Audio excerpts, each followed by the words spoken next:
Gosto de vocês, gosto de vê-los aí.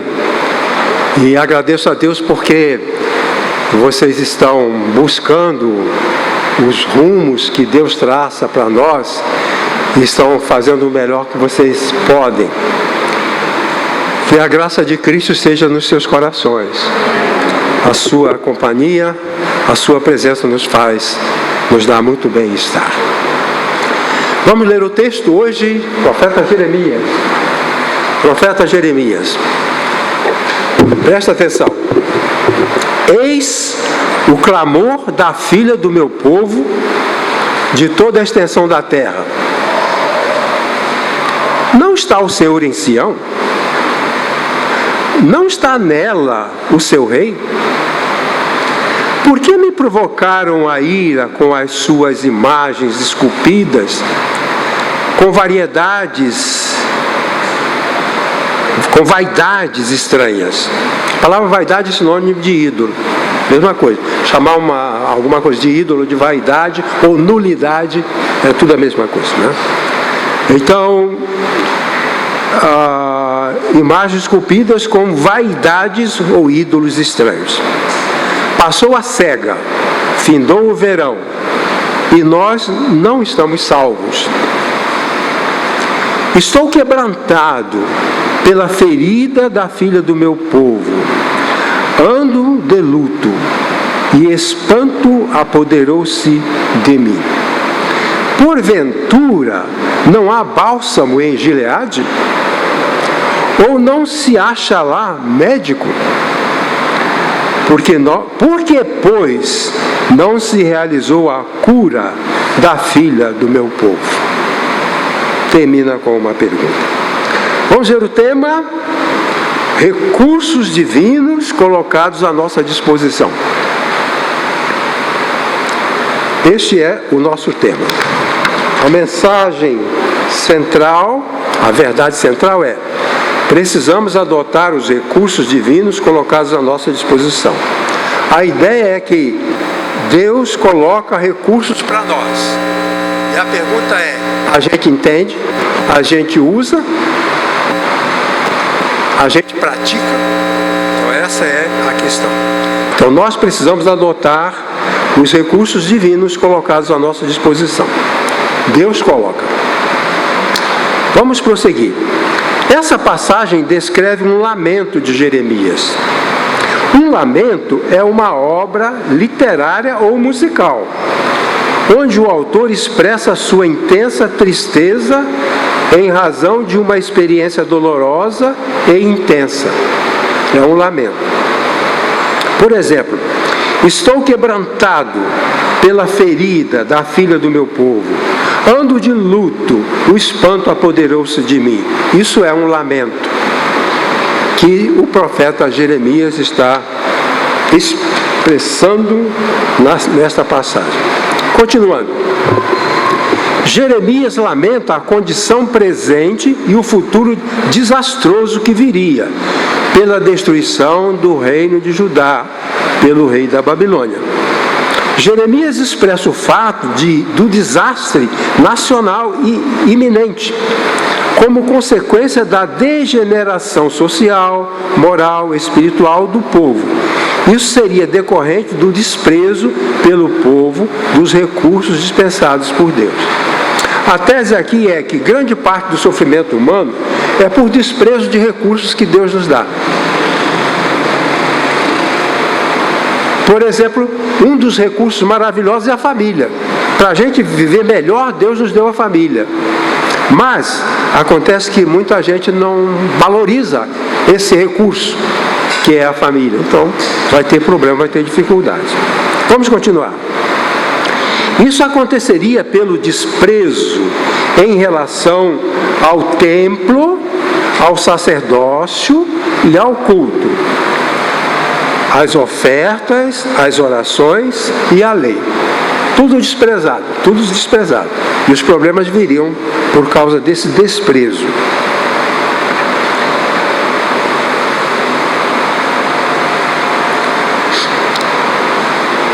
Ou desprezo dos recursos de sobrevivência manifestado nas colheitas Estou certo? Tá. Vou voltar um pouquinho, que eu não estou enxergando bem. Isso aconteceria pelo desprezo em relação ao templo, ao sacerdócio e ao culto, às ofertas, às orações e à lei. Tudo isso que foi desprezado. Tudo isso foi desprezado e o pessoal está sofrendo as consequências. Desprezou o templo, desprezou o culto, desprezou a lei, desprezou o sacerdócio, desprezou essas coisas e sofre problemas, né? Bom. Ou o desprezo dos recursos de sobrevivência, manifestado nas colheitas e no desprezo a recursos de restauração, simbolizados pelo bálsamo e pela medicina de Gileade. Deixa eu explicar um pouco melhor, porque ficou confuso. Essa passagem fala de 3 recursos. Recursos espirituais, que está ligado ao templo, ao culto e à igreja. Recursos temporais, que estão ligados ao tempo, que Deus usa para nos dar as colheitas. E o recurso de recuperação, de restauração de uma pessoa. Vamos prosseguir. Vamos defender o princípio de que precisamos adotar os recursos espirituais de sobrevivência, de restauração colocados à nossa disposição. O que estou dizendo, que eu vou dizer é o seguinte: Jeremias lamenta o sofrimento do povo. A situação era dramática, era uma situação terrível. Estavam perto da destruição. Nabucodonosor estava preparado para invadir o reino de Judá, matar pessoas e acabar com o reino. Jeremias diz que essa situação é porque eles não aproveitaram certos recursos. Quer dizer, muitas vezes a gente vai mal porque não aproveita recursos que Deus coloca à nossa disposição. Você se lembra de Jerusalém? Jesus chegou lá no monte, olhou para Jerusalém e chorou. Chorou, chorou, chorou, chorou. É a única passagem na Bíblia em que Jesus chora alto. Não é aquele chorinho, chorou, aquele choro que se escutava longe, o choro enorme. Jesus olhando para Jerusalém, chorou, chorou, chorou e disse: ah, Jerusalém, eu te trouxe o recurso, eu te trouxe a orientação, eu te trouxe os meios, você não quis, agora não se pode mais fazer nada, vocês vão ser destruídos, e Jerusalém foi destruída 40 anos depois disso aí. Então a ideia é que nós desprezamos recursos que Deus nos dá e depois nós sofremos. Como eu estou dizendo, uma pessoa que tem uma família, despreza, a família é um recurso, despreza esse recurso, no futuro ela vai ter problema por ter desprezado esse recurso. Bom, essa é a ideia que eu quero transmitir em 3 argumentos. Primeiro, precisamos lançar mão dos recursos espirituais divinos. Deus coloca para nós recursos ligados às coisas dele. Aí o profeta diz: eis o clamor da filha do meu povo. A filha do meu povo era a população, né? Da filha do meu povo, de toda a extensão da terra. Havia um lamento, um choro, uma queixa, uma reclamação, havia um sofrimento generalizado no país. Havia um sofrimento generalizado no país e Jeremias está falando disso. O clamor da filha do meu povo, de toda a extensão da terra. Não está o Senhor em Sião? Não está nela o seu rei? Por que me provocaram a ira com as suas imagens esculpidas, com vaidades estranhas? Estou quebrantado pela ferida da filha do meu povo. Ando de luto e espanto, e o espanto apoderou-se de mim. A experiência de Jeremias é parecida com a experiência de Jesus. Como Jesus ficou muito abalado, porque Jerusalém, o povo, não aceitou a forma de sobrevivência. A questão era o seguinte: os judeus pagavam imposto a Roma. Paga imposto e vive. Mas eles queriam fazer uma rebelião contra Roma. Jerusalém, Israel, uma coisinha dessa, e Roma um monstro poderoso. Mas nós vamos vencer, nós vamos lutar, Deus está conosco. E eles então queriam guerrear contra Roma.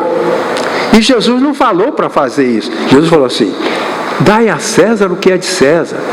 O imposto que vocês pagam é dele, dá para ele. Não, mas nós não queremos pagar imposto, nós vamos brigar. Nós vamos brigar. Jesus falou: olha, não se preocupe com dinheiro, com riqueza. O reino não é deste mundo. Deixa eu falar uma coisa para você que você talvez nunca tenha pensado. Jesus uma vez encontrou um homem rico e disse para ele vender tudo. Vende tudo quanto tem, dá aos pobres e vem e me segue. Isso parece que não fazia sentido e o moço não aceitou. Bom, 40 anos depois, quando Jerusalém foi destruída, todas aquelas riquezas dos ricos foi pegada, foi tomada. Quer dizer, aquela riqueza dele não ia ficar com ele para sempre. Jesus sabia que quando os romanos viessem, eles iriam assumir, tomar todas aquelas riquezas, e os ricos ficariam pobres. Então Jesus falou para ele: fica pobre agora, dá tudo, fica sem nada. E vem comigo, porque quando os romanos vierem, não vão te fazer mal, porque você vai estar pobre.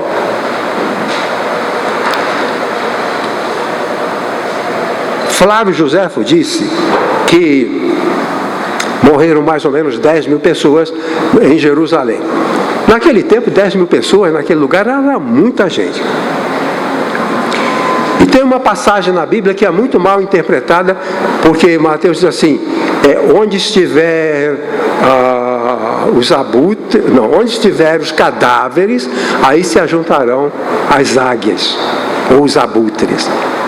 Os cadáveres eram os cadáveres dos ricos que engoliam as joias. E os soldados romanos descobriram: eles estão engolindo as joias, então vamos matar todo mundo, abrir a barriga. Todos aqueles ricos, todas aquelas pessoas que morriam, elas tinham a barriga aberta para os soldados procurarem joia. Onde estiveram os cadáveres, aí se juntarão as águias, porque a águia era o símbolo do exército romano.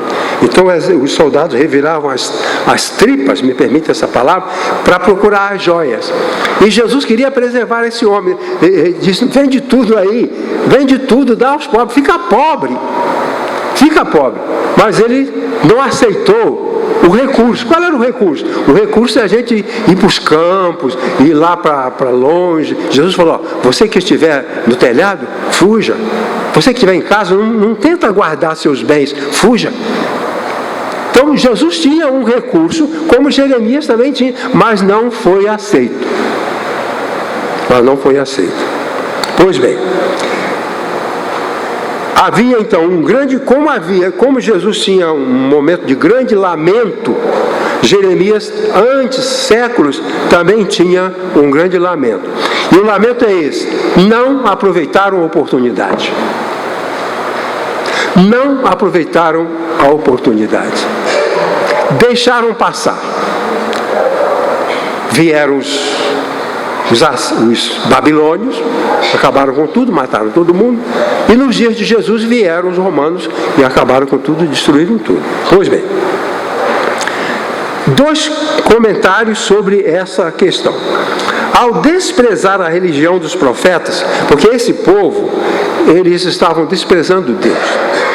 Ao desprezar a religião dos profetas, o povo adotou práticas religiosas pagãs abomináveis, como a prostituição como forma de culto e o sacrifício de crianças.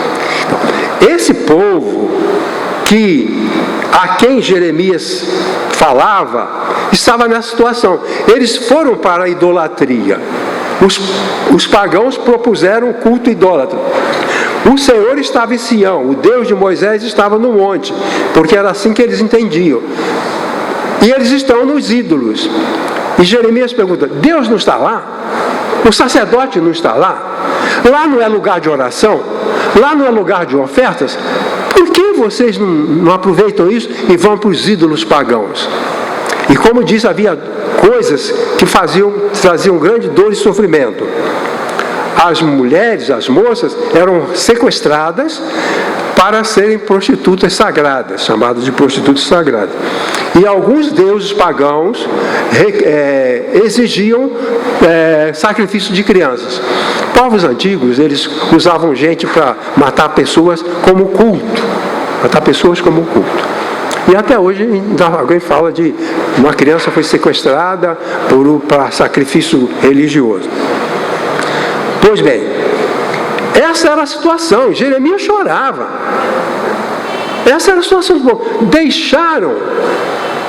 Deixaram o culto de Sião, do templo, deixaram os louvores, deixaram o ensino dos sacerdotes, deixaram os salmos e foram caminhando em direção ao paganismo e praticando coisas horrorosas.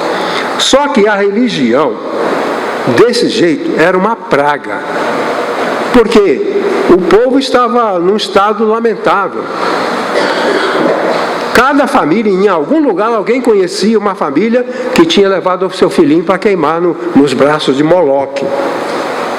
Moloque era um ídolo de bronze, e eles colocavam fogo debaixo, ele era oco, colocavam fogo debaixo desse ídolo, e quando os braços ele tinha os braços assim, ó, e quando ele estava em brasa, colocava os bebês ali nos braços, para conseguir as bênçãos dos deuses pagãos.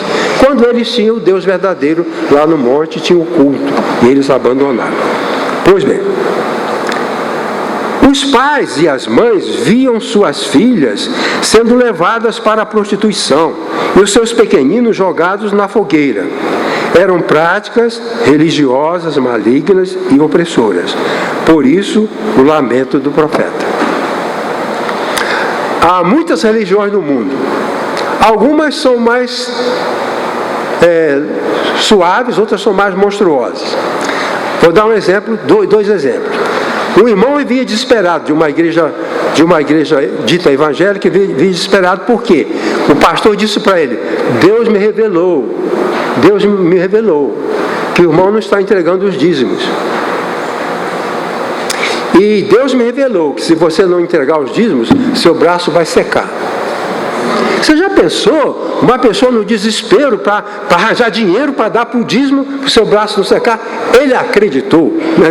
Tinha aquela piada, ele acreditou. Então ele acreditou que ele tinha que dar o dízimo de qualquer maneira, porque Deus revelou a um falso profeta que o seu braço secaria se ele não entregasse o dízimo. Então, essa religião esmagadora, e o povo de Judá estava nessa situação. Um povo esmagado por crenças destrutivas. Mas eu ouvi uma história, isso faz muito tempo, que lá no Alto da Boa Vista, no Rio de Janeiro, tinha um pai de santo muito famoso, um líder religioso da Umbanda muito famoso. E muita gente ia lá. E me contaram que um homem foi lá, porque estava todo enrolado financeiramente, com problemas, cheio de confusão, e mandaram ele lá: vai lá que tem um guia lá, que ele orienta as pessoas, vai orientar. Aí ele foi lá.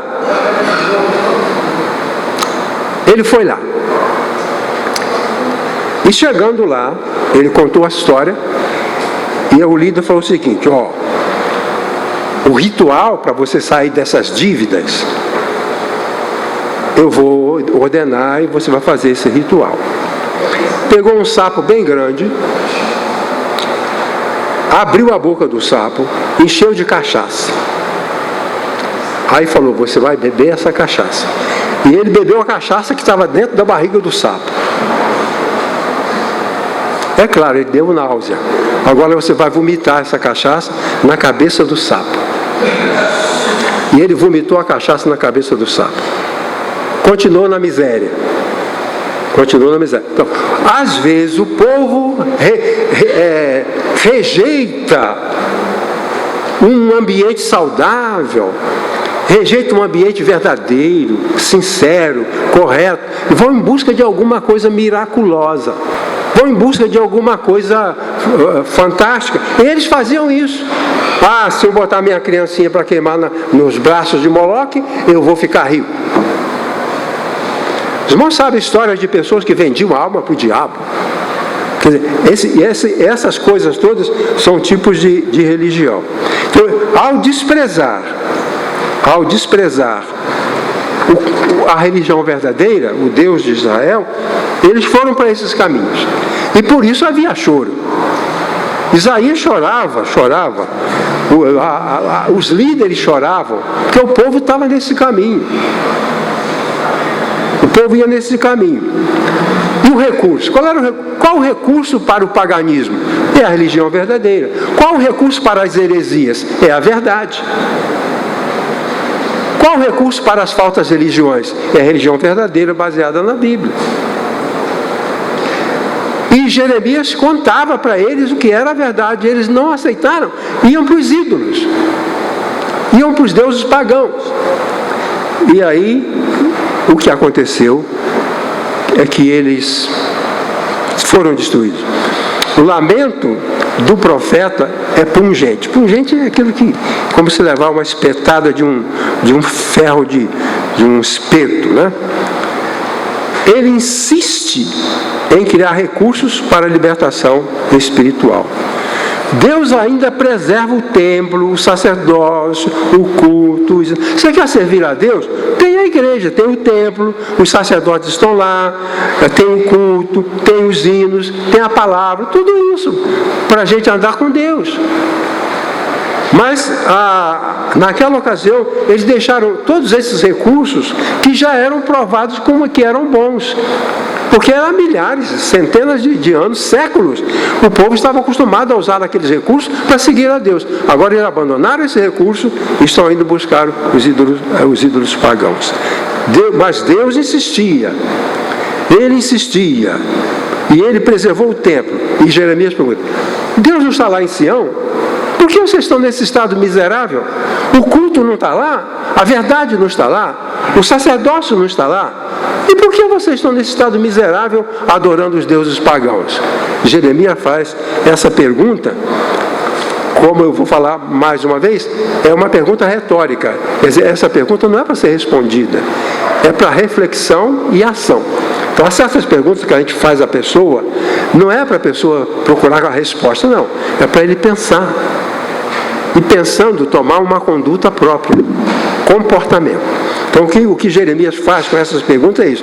Eu faço a pergunta para você refletir. E refletindo, buscar mudar o seu comportamento. Bom, o segundo argumento que eu quero usar sobre os recursos de Deus para nós é que nós precisamos lançar a mão dos recursos divinos de sobrevivência.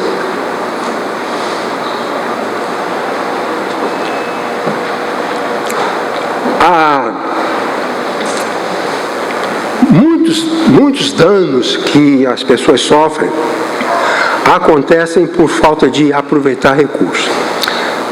Jeremias falou assim: passou a cega. Cega aqui não é uma mulher que não enxerga, é o tempo de colher o fruto, colher os cereais. Passou a cega, que é a colheita, findou o verão e nós não fomos salvos. A nossa igreja está aqui há 62 anos, oferecendo às pessoas coisas boas. Coisas boas.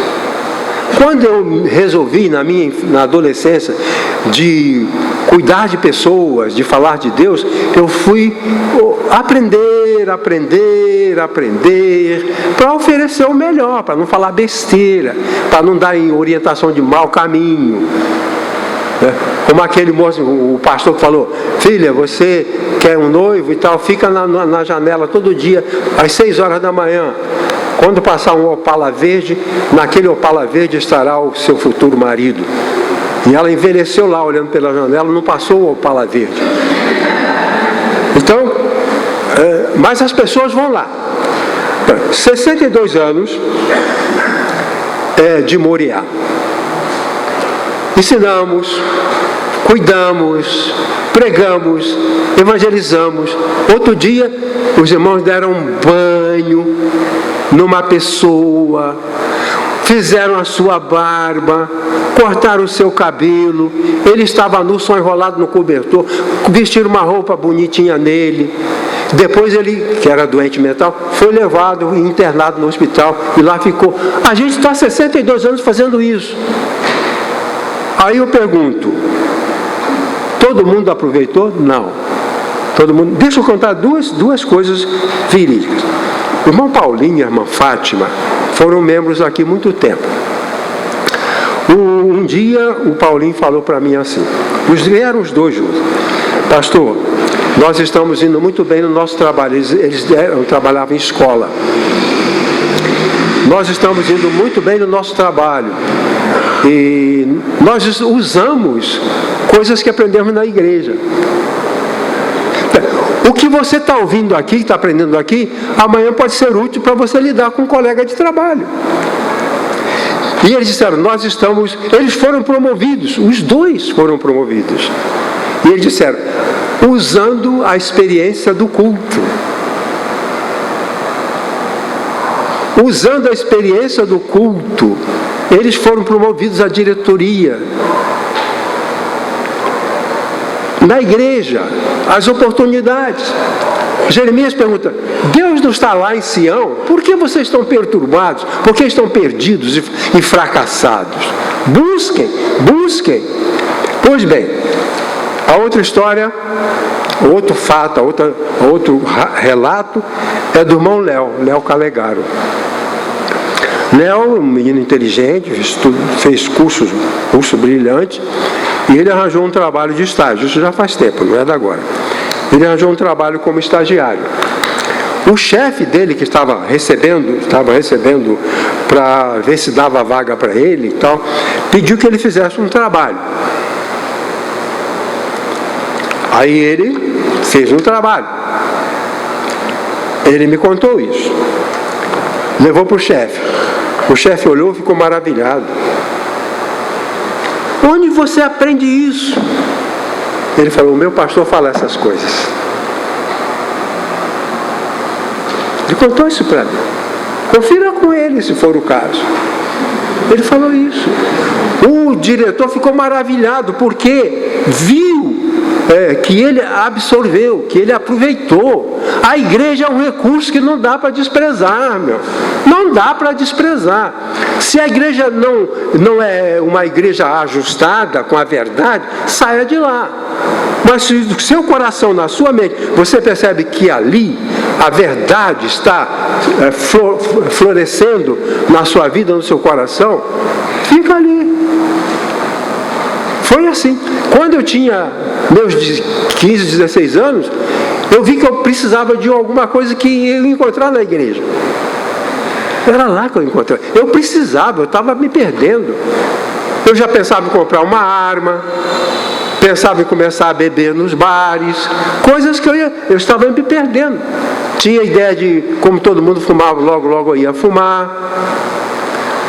Mas eu precisava de um recurso para um rumo novo. E um seminarista que estava lá foi e conversou comigo. Ele me alertou. Então, aqui diz assim, passou a cega, findou o verão e nós não fomos salvos. Então a cega é a colheita de cereais. Trigo, cevada, colheita de cereais, centeio. Acontecia numa fase do ano. No início, quando eu comecei a pensar nisso aqui, eu ia discutir a questão da temporalidade, como Deus no tempo cuida de nós. Porque tinha o tempo do trigo, que é um ato de Deus. O tempo é uma construção divina. Não existiria a vida sem o tempo. O tempo é parte da existência do universo. O universo não pode ser compreendido a menos que se compreenda a relação de tudo com o tempo. E ali, Deus usa o tempo para a nossa sobrevivência. A cega, então, era o tempo de colher trigo, centeio, cevada. Era a prevenção, digamos, da fome. A prevenção da fome. Pois bem, Jeremias está dizendo, passou a cega, findou o verão. Então, a cega era um período do tempo, abril, maio, junho, julho, e depois, quando chegava setembro, eram os frutos. Primeiro tinha a cega. Vê como Deus é maravilhoso. Ele dizia assim, olha, eu vou dar para vocês trigo, a centeio, a cevada, aproveitem. Agora, se preparem para os frutos. Então, dava os cereais, as pessoas colhiam os cereais e depois, no verão, chamado verão, que não é o nosso verão, mas naquele verão vinham os frutos, figo, tâmaras e as uvas.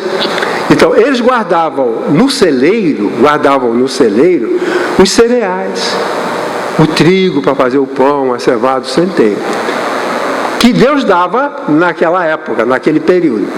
Mais adiante, passando o tempo, vinha o tempo dos frutos. Aí vinha o tempo de colher o figo, e eles transformavam aquelas frutas em passas. O figo, a tâmara, as frutas, as uvas. E os judeus, quando viajavam, eles levavam pasta e passas de frutas. Então, tinha um tempo do ano quando eles colhiam o trigo e a cevada para o pão e os bolos, e depois colhiam os frutos, que eles transformavam em passas e que não estragavam. E eles tinham os cereais e os frutos. Mas Jeremias diz assim: passou a cega, findou o verão, e nós não fomos salvos. Quer dizer, veio o tempo das colheitas, Deus deu a colheita, mas por algum motivo eles não tiveram a colheita. Depois veio setembro, os figos vieram, as frutas vieram, e eles não conseguiram aproveitar. Porque aproveitar a vida depende de equilíbrio. Depende de humildade, depende de sabedoria. Se a gente não tiver sabedoria, Deus pode mandar chover bênção. Deus podia dar toneladas e toneladas de trigo que eles iam continuar com fome. Podia dar toneladas e toneladas de figo que eles iam passar com fome. Então, o profeta diz: eu choro, lamento. Por quê? Passou a cega. Passou o verão. Deus deu trigo e deu figos, e a gente não tem nenhum dos dois. Eu choro, eu me desespero, não aguento. Como é que o meu povo morre quando Deus não falhou na colheita? Como é que o meu povo morre de fome quando Deus não falhou nos figos, nas tâmaras e nas uvas? Porque eles não têm pão e não têm as passas, se Deus mandou.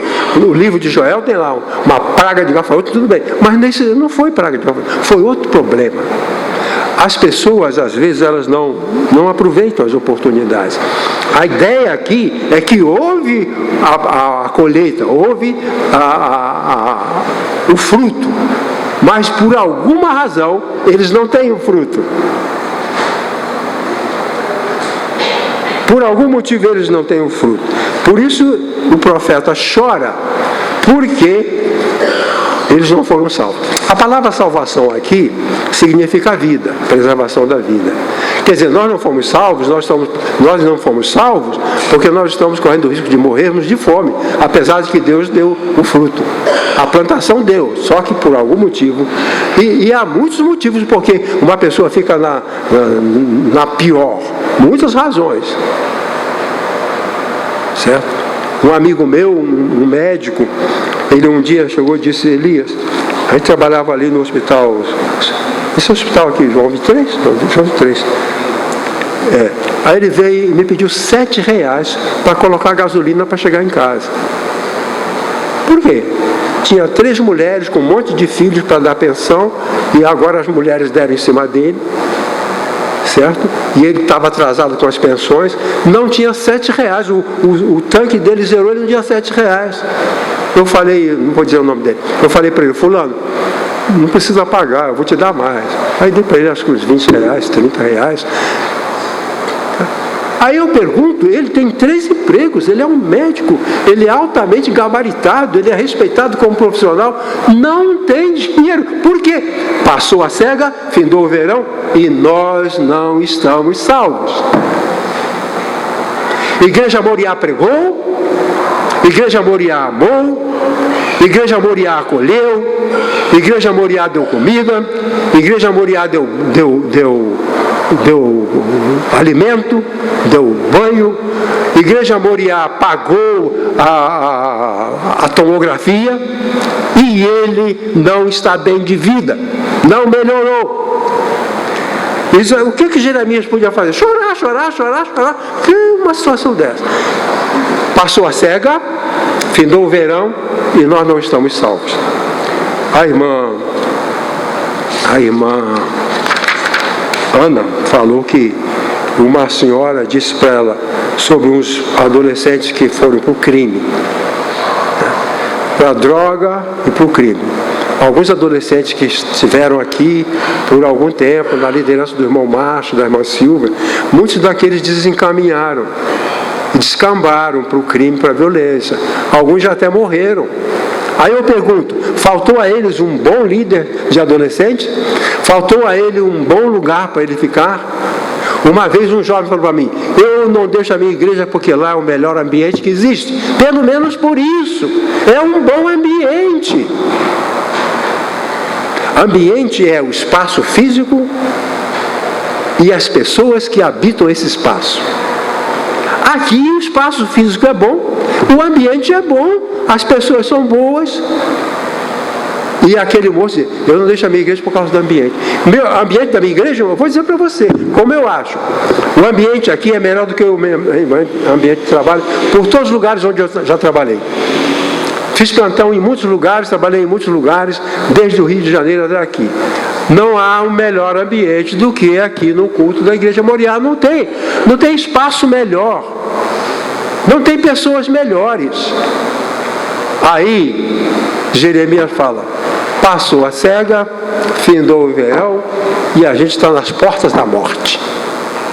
Houve fruto que não está sendo aproveitado. E uma senhora então perguntou a Ana, por quê? Esses meninos que cresceram na igreja, porque eles, a igreja é incompetente? Os irmãos não amaram? Não. Deus amou Israel. O que Oséias fala? Quando Israel era menino, eu o amei. Do Egito chamei o meu filho, eu o abracei, como se fosse amarrado com amor, cordas de amor. Mas eles não entenderam que aquilo era amor. Eles não entenderam que aquilo era cura. Eles não entenderam que eu os estava curando. É como um animal que quebrou a perna e a gente vai cuidar da perna dele, ele não sabe, ele não entende. Aí ele escoceia. A gente está curando. Tem muita gente que está recebendo cura, mas não interpreta a cura que está recebendo. Pais que se sacrificam pelos filhos, os filhos não reconhecem. Funcionários, pessoas que cuidam, não entendem. Então isso não é. Às vezes eu fico triste, eu falo para os irmãos, tem que ser sincero. Fico triste, irmão. Fico triste. O irmão está em casa, mas o que está sendo dito aqui é importante para ele. É um recurso de Deus. Toda pregação é um recurso de Deus.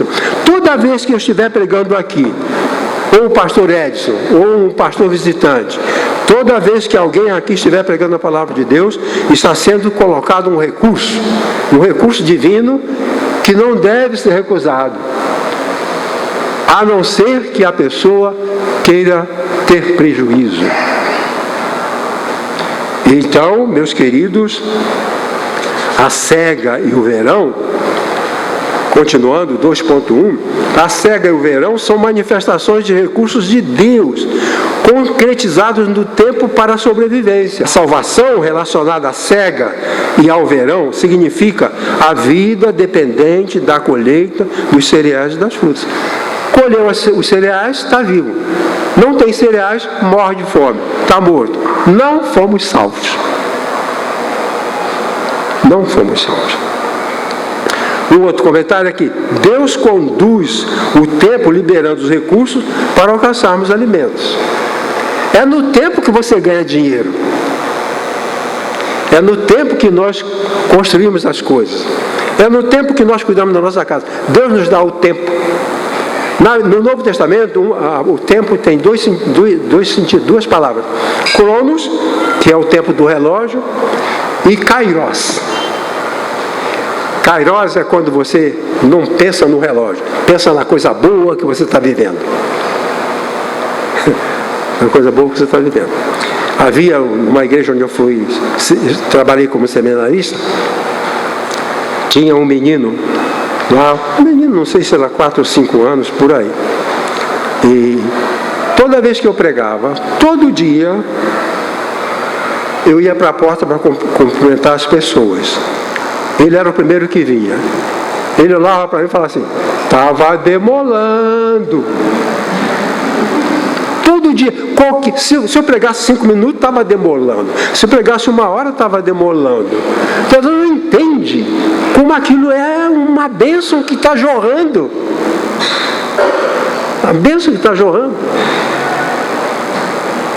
Pois bem, o aproveitamento desses recursos depende de nós dedicarmos à ação. É preciso buscarmos recursos. Aqui em São Paulo tem um evento cultural que chamam de virada cultural. Virada cultural. E são 24 horas de lazer, de alegria, de satisfação. É a virada. Você deixa eu te contar uma coisa minha. Quando eu estava me preparando para o estava no pré-vestibular, que eu queria passar na Faculdade de Medicina e queria passar na Universidade Federal. Iracema e eu queríamos passar na Universidade Federal. Naquela época, nós tínhamos uma virada, fazia uma virada. Na minha turma do 2º grau, havia uns 15 moços, adolescentes, e alguns de nós já trabalhávamos, eu já trabalhava, e nós então tínhamos um grupo que fazíamos uma virada da matemática, de 8 horas da noite até 6 horas da manhã, resolvendo problemas de matemática. Irmãos, já pensaram o talento, a energia, os recursos gastos numa festa dessa de 24 horas, com a juventude lá bebendo, se embriagando? Passa o verão, passa a cega, e depois? Aí a culpa, os líderes mal interpretados colocam a culpa na sociedade, que tem tantos jovens sem emprego. Outro dia eu estava ouvindo, dizendo que o Brasil está em 4º lugar em número de jovens fora da escola. A pergunta é: falta de vaga? Não é falta de vaga, mas 4º lugar, porque a cega está passando a ceifa, está passando o verão, está passando a colheita do trigo, e eles não estão sendo salvos porque não crescem. Dos meus colegas, que nós fazíamos a virada de matemática, física e química, todo mundo entrou na Universidade Federal. E até ele sempre que não fazia parte do grupo, acho que por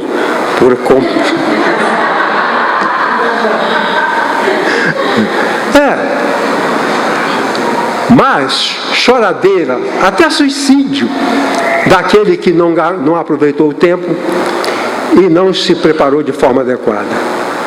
Matemática, física, biologia, português, lá. Todo mundo, todos aqueles meus colegas, alguns não passaram no primeiro vestibular, mas depois todos eles passaram. E foi interessante que depois eu os ia encontrando na faculdade.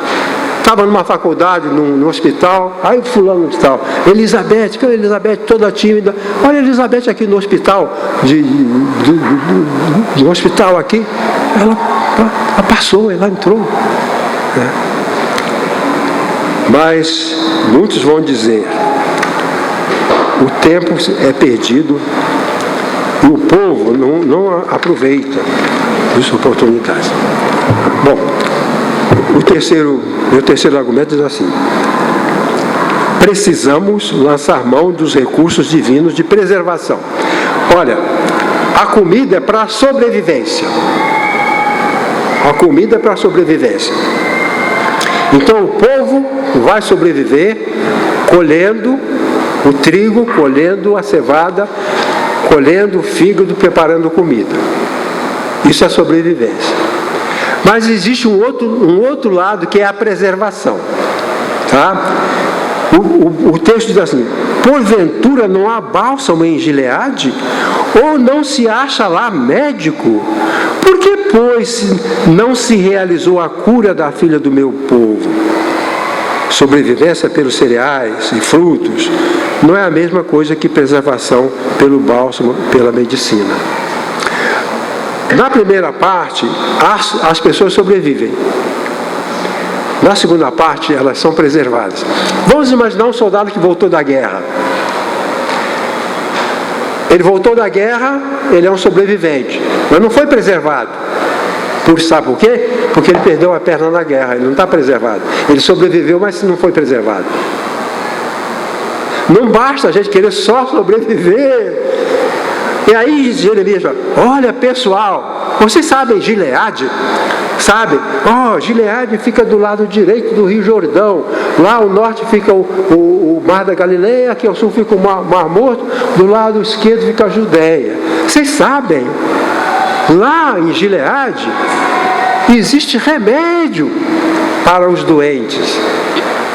Existem médicos para o doente. Essa região de Gileade era uma região que tinha umas características geográficas fantásticas. Essas características faziam com que ali houvesse uma vegetação especial, que só havia ali. Então havia muitas árvores que davam resina aromática. Era o bálsamo. A gente entende bálsamo como uma coisa gostosa.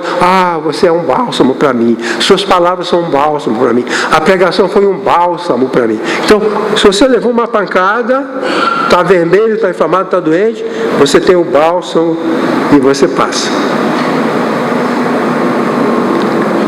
Aí, Jeremias fala: essa lesão aí, você está assim, não há bálsamo em Gileade? Não há médico?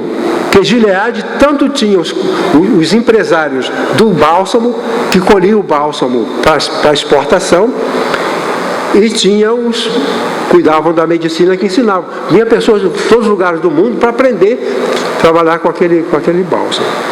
E a pergunta é essa: será que não há médico em Gileade? Então, você não fez faculdade porque não teve vaga? Ou porque não entendeu aquilo como um recurso de Deus para você crescer? Foi isso? Você não preservou o seu casamento porque havia uma situação incontrolável?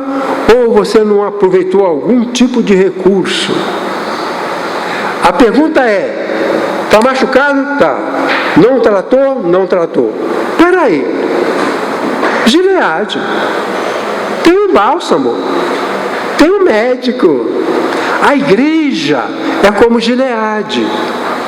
Na igreja, uma igreja de pessoas conscientes, a gente encontra o bálsamo. Você vem chorando e alguma coisa da palavra de Deus, da oração, faz com que você sinta aquela lesão. Outro dia eu levei uma pancada, não me lembro bem onde foi, mas cresceu. Assim. Aí tem um bálsamo lá, comprado na farmácia, né? O meu não é Gileade. Aí eu peguei o bálsamo, passei. 3 minutos, sumiu. O bálsamo, sumiu a lesão. Recursos disponíveis por Deus. Os recursos de preservação nos mantêm em situação de integridade. Não adianta, não basta eu estar vivo, eu tenho que ser íntegro. Não basta eu ser um homem bom, eu tenho que ser íntegro. Não basta eu ter voltado da guerra, eu preciso de uma cura. Voltou da guerra sem a perna, sobreviveu, mas não está íntegro. Muitos crentes são assim, né? Elas não são íntegras. Tem alguma coisa que está desintegrando na vida dessa pessoa. Pois bem, continuando. Um soldado, já falei isso, que voltou vivo da guerra e é sobrevivente, mas se voltou portando doença neurológica, não foi preservado. Então, o que Jeremias quer dizer? Que Deus quer que você viva, e viva em muito bom nível. A cega, o verão, permite a você sobreviver, porque você não morre de fome. Mas o bálsamo é para a sua integridade, para o seu bem, para a sua alegria, para o seu amor, para o seu afeto, para a sua convivência, para a cura das mágoas, das tristezas, dos medos, das raivas, das depressões. Aí ele pergunta: não há lá? Não tem bálsamo? Peraí, por que você está com esse machucado aí? Quando José do Egito, filho de Jacó, foi sequestrado pelos irmãos porque queriam matá-lo, um dos irmãos falou: não vamos matá-lo não, vamos matá-lo não, vamos vendê-lo como escravo. Aí diz assim: e vinha uma caravana de ismaelitas, vamos vender José como escravo para esses comerciantes. Os comerciantes comerciavam várias coisas, inclusive gente, pessoas, compravam escravos e levavam para vender. Aí o texto diz assim, que aquela caravana de ismaelitas estavam carregando seus camelos de bálsamo para levar para o Egito. O bálsamo era buscado por pessoas de longe, de Roma, da Grécia, da Etiópia, do Egito, de longe. Uma caravana para buscar o bálsamo, levava meses para recarregar os camelos, e depois naquelas estradas poeirentas, enfrentavam assaltantes, enfrentavam tempestade de areia. Essa caravana que levou José ia para o Egito, tanto que José acabou ficando no Egito. Era bálsamo. Peraí, e nós? E nós que estamos aqui? Bom, eu estou aqui na Judéia. Aqui está o Mar Morto. Aqui está Gileade. Aqui está o bálsamo. Não é longe. Eu não moro no Egito. Eu moro aqui pertinho. A oportunidade, o recurso, está perto. Deus não vai botar para você um recurso que você tem que ir lá no alto do Himalaia para buscar, não. Você está aqui e Gileade está aqui. Caminha um pouco para o norte, atravessa o Jordão, está lá em Gileade. Quer dizer, Deus não é um Deus que faz piada com a gente. Tudo bem, você vai arranjar uma boa esposa, mas tem que buscar no alto da montanha, da China, não sei da onde, no alto do Kilimanjaro, lá na África. Não. Deus está providenciando umas coisas para você, é sua vizinha, é membro da sua igreja, é sua colega de trabalho. Deus está providenciando para você uma igreja pertinho da sua casa, você pode ir. Pois bem, eles vão buscar se eles quiserem. Os recursos de preservação precisam ser buscados com diligência. Aí tem que buscar, tem que procurar. Onde é que está Gileade? O Gileade está à direita. Então eu vou lá, eu estou com uma lesão, eu vou lá. Vou lá e vou conseguir o bálsamo e vou melhorar. Lá deve ter um médico que vai me atender. Como é que se chama essa consulta? Doutor consulta. Lá devia ter os médicos baratinhos, né? Devia ter os médicos baratinhos. E que eles, olha, passa o bálsamo aí e vai embora para casa. Que coisa, irmãos. Deus colocou Gileade perto da gente. O bálsamo está ao alcance. Não adianta as pessoas que dizem: eu não tive sorte, Deus não me abençoa. Olha o cheiro. Sente o cheiro. É o bálsamo de Gileade, recurso de Deus para a minha vida. Bom,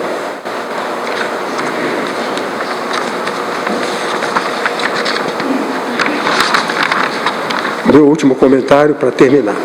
Os recursos de preservação são instrumentos de esperança. Irmãos, veja só. Isaías morava em Anatote. Anatote está aqui. Aqui está Jerusalém. Gileade está aqui. Você é de Anatote? Gileade é perto.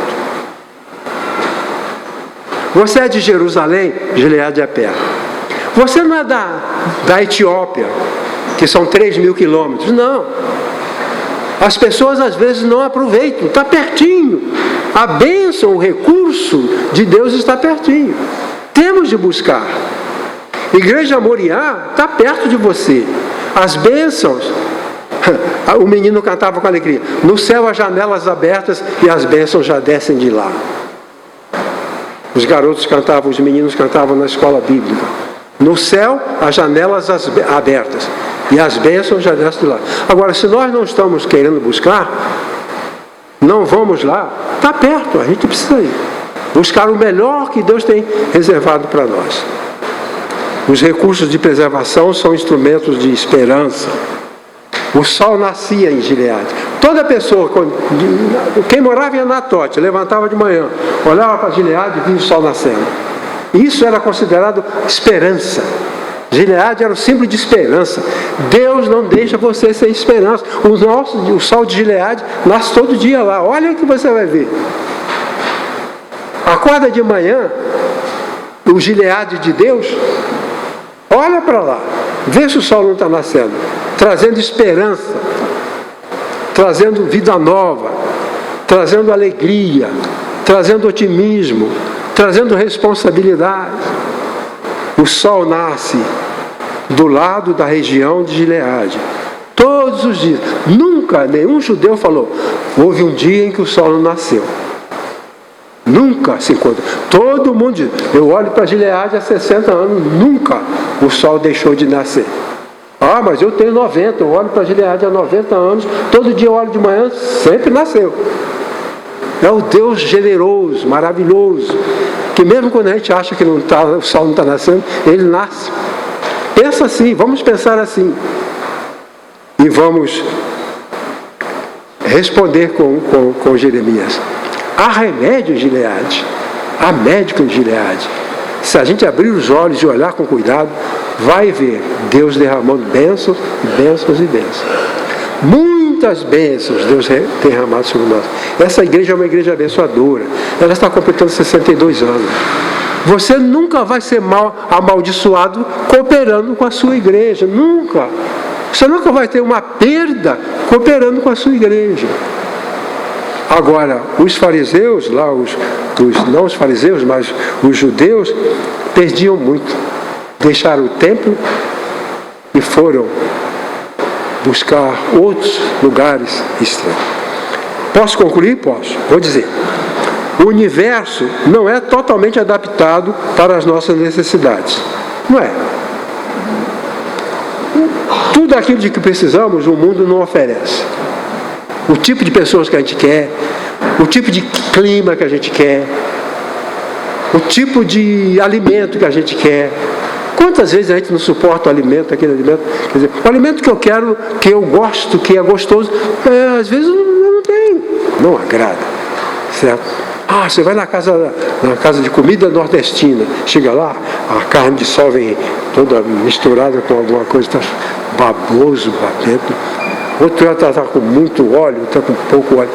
A vida é assim mesmo. O mundo não é adaptado às nossas necessidades. Mas a necessidade de recursos para você sobreviver, você vai receber. Um Deus que ama você, você vai ter. Uma comunidade de crentes que acolhe você, você vai ter. O filho que você quis e que te ama, e a quem você ama, a família, você vai ter. Haverá muitas carências e muitas necessidades que não serão supridas. O ser humano é carente, do berço à sepultura. O que o profeta diz é que Deus nos dispensa recursos para nossas carências espirituais, carências de sobrevivência e carências de preservação. Deus me preserva e me dá integridade. É isso que eu quero. Ele faz isso? Faz. Tem feito? Tem. Tem prova? Tem.